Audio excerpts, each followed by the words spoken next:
So, I forgot to include originally in the first bit of it why I actually wanted to build this thing, what I wanted it for.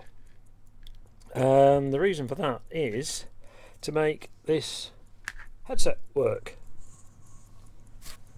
which I just had on the left channel. I've had it quite a while. I haven't managed to pick it up quite cheaply. Monacor HSC 150/SK, which is actually just a very simple two-terminal Electret microphone on a mini 3-pin XLR, which has a bias resistor in the plug, which isn't needed because this has got the bias resistor on it. So it's basically a two-terminal microphone. I'm using two terminals there. I've got the resistor lead connected as well in parallel with the audio lead, just to avoid anything floating anywhere. So basically there's two wires across the resistor, but both to the positive side of the capsule, and the negative side is grounded. So yeah, I keep trying to find alternate ways of recording audio, because just using the phone that I am for video quite often means a lot of reprocessing and messing about. Whereas hopefully something like this, which seems to be quite noise immune, gives quite a decent signal.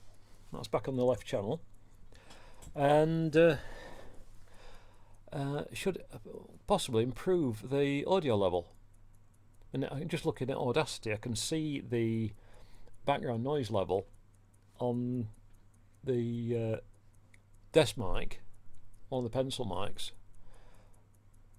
whereas on this one there's nothing. I think the frequency response is very, very different. But for voice, for just background commentaries, oh yeah, it's picking up a lot more movement in the room on the desk mic there. And so yeah, that's why I came up with it in the first place. Oh yeah, that's the other bit. Yeah, so the other ancestor of this project, if you like, which I meant to mention, was these. These are, or were, a Radio Shack pair, which I got, must be literally getting on now for 50 years ago. They came with a moulded in cable and a quarter jack, but I was never particularly happy with the system, as they had the battery in here, a single AA cell, directly in series with the audio from the microphone. I thought going through a chemical fizz didn't seem like a good idea.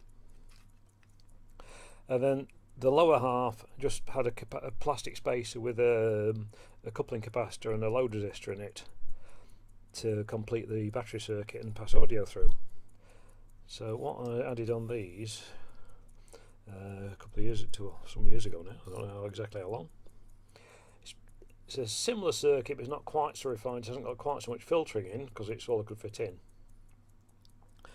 But it's in principle similar, with the phase splitter and the I can't really what you call that. It's a basic common emitter amplifier, but using emitter feedback. So effectively it's regulating the current into the load, but that converts those then to, the casing was very, very conveniently threaded, exactly the same as these screw locked in connectors. So that converts those to XLR balanced for use in other audio gear, which is all the other microphones are.